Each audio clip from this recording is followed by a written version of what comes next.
Hey guys, कैसे हो आप सब। आई होप कि आप सब ठीक है, स्वस्थ हैं, खुश हैं और अपनी सेहत का ध्यान दे रहे हैं। तो आज मैं सिर्फ वीडियो बना रही हूँ जो कि आपके क्वेश्चंस थे उसके लिए। तो कुछ लोग बोल रहे थे जैसे कि क्वेश्चन तो हर कोई कुछ भी पूछ लेता है, मैं क्या हर क्वेश्चन का तो आंसर नहीं दूंगी। जो मुझे लगता है कि हाँ मैं इसका जवाब दे सकती हूँ तो मैं उसका जवाब दूंगी। तो सबसे पहले चलो नेगेटिव सी बातों से छोड़ के अच्छी बातों पे आते हैं हम। तो सबसे पहले ये है कि मैं कमेंट में पूछते हैं कि मेरे इन लॉज़ कहाँ हैं। तो मेरे इन लॉज़ घर पे होते हैं। इन लॉज़ में मेरे फैमिली में कौन कौन है, मेरी सासू माँ है, मेरे ससुर जी हैं और मेरे देवर जी हैं और मेरी देवरानी है। फैमिली बहुत छोटी है, तो एक मैं थी, एक दीप थी, एक आदू थी।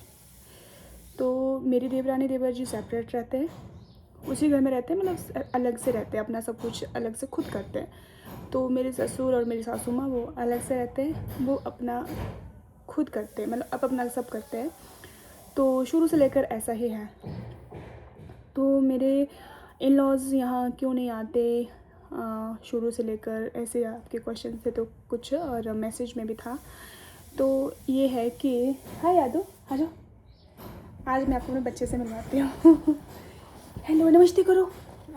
कैसे हो आप? ठीक है। अच्छा, हाथ धोने को बचे हैं, अभी चॉकलेट खाई है आदू ने।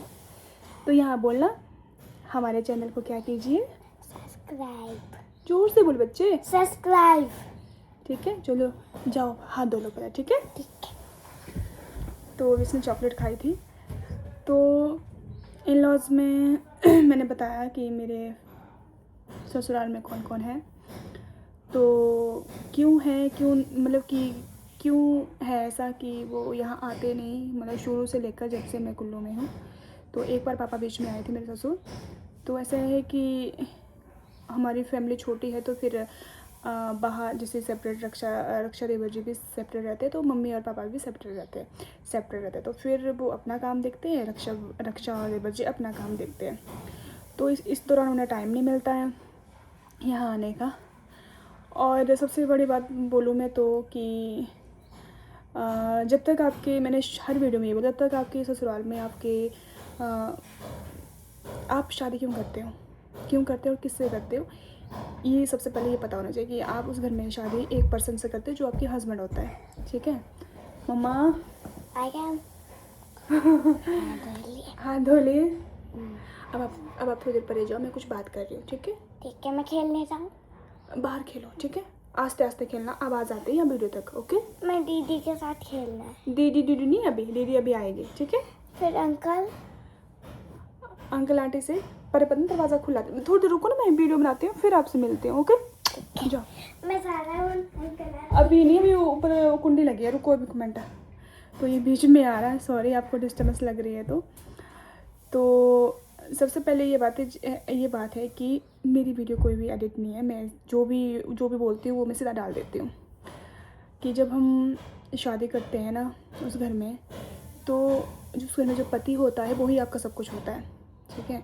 जैसे अपने माँ बाप को छोड़ के ना, अपने माँ बाप को छोड़ के, भाई बहन को छोड़ के, सब रिश्ते छोड़ के आप सिर्फ एक इंसान के ऊपर बिलीव करते हैं, वो उस घर में वो पति होता है, ठीक है। जब आपका पति ना रहे, आपकी लाइफ ना रहे, तो फिर जो रिश्ते वहाँ हैं तो वो रिश्ते भी आपके लिए मतलब उस तरह से लॉयल नहीं रहते हैं। जितना हस्बैंड होता है, नेचुरल सी बात है, उतने नहीं होते। और जितना प्यार हमें हमारे पति करते हैं उतना प्यार वो सब नहीं कर सकते। ये सच्चाई है, ये हर घर की सच्चाई है, सिर्फ मेरी लाइफ की नहीं है, ये हर घर की सच्चाई है। क्या पता किसी के इन लॉज अच्छे भी होते होंगे, वैसे इन लॉज तो मेरे भी अच्छे हैं, लेकिन कुछ हद तक, मतलब जब तक मेरे हस्बैंड थे तब तो मतलब काफ़ी अच्छे थे। जब वो बीमार नहीं थे उससे पहले तो काफ़ी अच्छे थे, मतलब अच्छे से बातचीत करना, बात तो अभी भी करते हैं, लेकिन बात अब ऐसा है कि अब बात तो होती है लेकिन उस तरह से बात नहीं होती है, कभी कभार बात होती है। पहले मेरे हस्बैंड के घर में रोज़ बात होती थी। फिर तो जब शुरू में ऐसा हुआ तो फिर मेरे इन लॉज चाहते थे कि मैं यादू को गांव के स्कूल में पढ़ाऊँ और कि मैं कुल्लू में रहना छोड़ दूँ और आदू को भी गांव के स्कूल में डालूँ।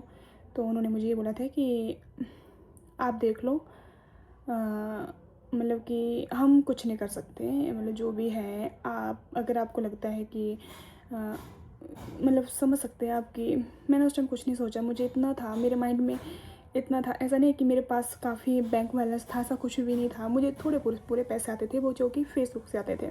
मैंने कभी भी अपने हस्बैंड से कभी भी डिमांड नहीं करती थी कि तुम मेरे खाते में पैसे दो। हम जो चीज़ मुझे चाहिए होती, मेरे पति मुझे बिना बोल के दिला देते थे, और छोटे मोटे जो खर्चे होते थे मैं अपने खुद चलाती थी, क्योंकि मैं भी फेसबुक से अर्निंग करती थी। तो जब मेरे हस्बैंड चंडीगढ़ में थे, बहुत बीमार थे, तो मैं कुल्लू में अकेली थी अपने बच्चे के साथ। तो उसके बाद तो फिर मुझे बीच में मैं चंडीगढ़ गई, तो फिर देवरानी को हमने कुल्लू बुलाया था। तो उस दौरान भी मतलब मैंने बहुत गंदा समय देखा, बहुत ही गंदा समय था वो मेरे लिए, मेरी लाइफ का। एक तो आदू के साथ रहना, उसके टेस्ट थे, और एक आधा दिमाग चंडीगढ़ में था, दीप कैसे है। तो इस तरह से है कि फिर उन्होंने कहा था कि बेटा हमारे लिए तो आने वाले टाइम में तो हम, मतलब कि हम इस तरह से नहीं, इसको इतनी अच्छी एजुकेशन हम नहीं दे सकते, हम इसको एक गांव के स्कूल में पढ़ा सकते और हमारे से कुछ नहीं होगा। और कहा था कि सिर्फ हम आपको सिर्फ खाना खिला सकते हैं, और हमारे पास कुछ भी नहीं आने वाले टाइम में, तो हमारे लिए खाना खाना भी बहुत मुश्किल हो जाएगा। तो मैंने कुछ नहीं सोचा समझा, ना मुझे पता था कि क्या होगा आगे, कैसा होगा, मुझे नहीं कुछ पता था। मुझे अपने हस्बैंड के एक अकाउंट का पिन पता था, बस वही पता था। जो उनके अदर अकाउंट थे उनका मुझे पिन भी पता नहीं था। ठीक है, जैसे मेरे दीप का फ़ोन मेरे हाथ में आया, मेरे पति का, तो मैंने बस उसी अकाउंट को देखा। फिर उसमें कुछ अमाउंट था, ठीक है, उतना बड़ा अमाउंट नहीं था, लेकिन अमाउंट था, क्योंकि उनका खर्चा बहुत हुआ था चंडीगढ़ इलाज में। मेरे पति ने सारा इलाज खुद के पैसों से किया है। किसी ने 1 रुपया हमने ना लिया है ना दिया है किसी ने, ठीक है, चाहे वो मेरे इन लॉज हो चाहे कोई भी हो, किसी ने नहीं कुछ दिया। तो मम्मी तो बोलते ना, माँ, जो मेरी माँ होती, उन्होंने तो भैया पास पैसे दिए थे, क्योंकि माँ का दिल, मेरे पापा भी चंडीगढ़ पहुँचे थे दीप के पास, तो उन्होंने तो बहुत हेल्प की। जो मेरे गॉड ब्रदर है उन्होंने भी काफ़ी हेल्प की, मतलब इन लॉज की तरफ से हमें 1 रुपये की हेल्प नहीं हुई। मतलब कि बोला था, लेकिन उन्होंने सीधा मुँह पे मना कर दिया था। तो बाद में फिर शायद हमने इस तरह से नहीं बोला था, लेकिन हमने इतना बोला था कि अगर, दीप ने कहा था कि तू बात कर ले, अगर कुछ ज़्यादा खर्चा लगेगा तो फिर उन्होंने सीधे मुँह पे मना कर दिया था, तो हम छोड़ दिया था।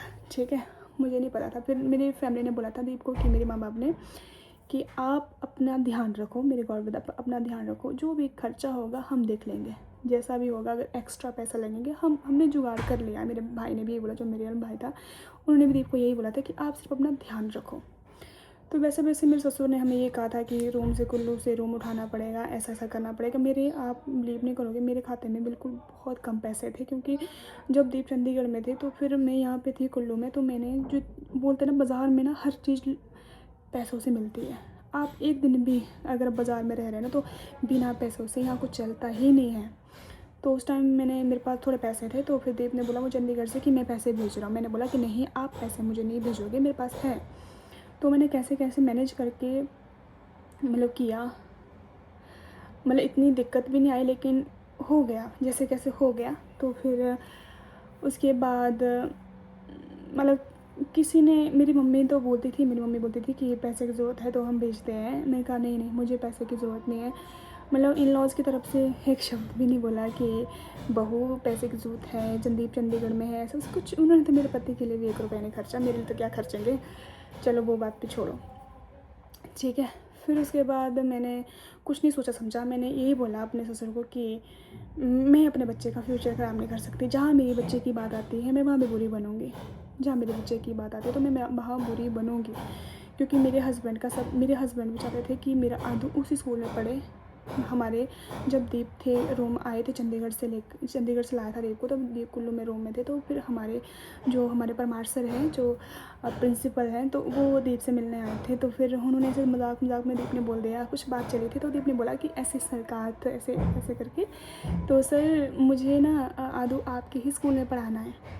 क्योंकि आदू ऐसा बच्चा है, अगर मैं स्कूल से उसको निकालूंगी ना, वो अदर स्कूल में पढ़ेगा ही नहीं जब तक थोड़ा वो समझ, उसको मतलब बहुत समझाना पड़ेगा। उस टाइम मेरी इतनी मेंटल भी स्थिति इतनी ठीक नहीं थी कि मैं इसको समझाऊं कि बेटा हमें यहाँ से जाना है। मतलब कि मैंने सोचा था कि मैं इस बच्चे को, अगर ऐसी स्थिति आई भी ना, तो मैं इस बच्चे को कैसे स्कूल से बाहर निकालूंगी, किस तरह से क्या क्या बोलूँगी। मैं बहुत टेंशन में थी।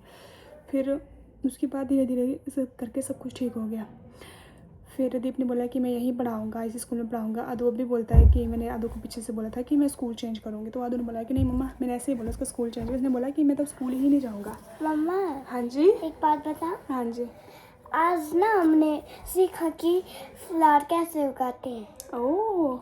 मैम ने बोला इसके अंदर पहले मिट्टी डालो, उसके बाद मैम ने मुझे की 3 पत्थर दो, मैंने दे दिया। उन्होंने बोला जैसे गर्ल्स ने किया वैसे करो।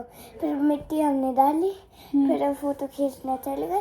फिर मैम ने ये भी बताया कि कैसे फ्लावर को लगाना है। पहले लगाना है, उसके बाद उसको पकड़ना है, फिर मिट्टी डालनी है, फिर उसको दबाना है क्योंकि उसकी ग्रो होगी फिर। ओके बेटा। तो फिर आदू को अपना स्कूल कैसा लगता है? बहुत अच्छा। चलो जाओ। तो फिर वैसा है। फिर उन्होंने तो जिद बोला था कि मतलब हम यहाँ से, हमारे लिए हमारे बस में नहीं है आदू को पढ़ाना, बिल्कुल भी। उन्होंने बिल्कुल मना कर दिया था। पर मुझे नहीं पता था मैं कैसे करूँगी, क्या करूँगी। बैंक बैलेंस इतना नहीं था, पर ये था कि करूँगी ज़रूर कुछ। मैं आदू को उस स्कूल से नहीं निकालूंगी, मैं आदू को उसी स्कूल में रखूँगी जब तक ये समझ नहीं जाता कि हाँ, अगर हमें अदर स्कूल में ले जाना पड़े तो फिर हम जा सकते हैं। क्योंकि उस समय ना मैं इसको मैं समझा सकती थी, ना मैं इसको बोल सकती थी। मैं खुद भी बहुत स्ट्रेस में थी। ऊपर से तो बीच में, शुरू में तो सब कुछ ठीक था, बीच में फिर रूम उठाने का चक्कर आ गया कि रूम उठा लो। फिर इतना स्ट्रेस हो गया माइंड में, आप सोच सकते हैं। मेरे हस्बैंड की डेथ को 1 मंथ भी नहीं हुआ था। 1 मंथ मतलब हो गया था, मंथ के लास्ट में।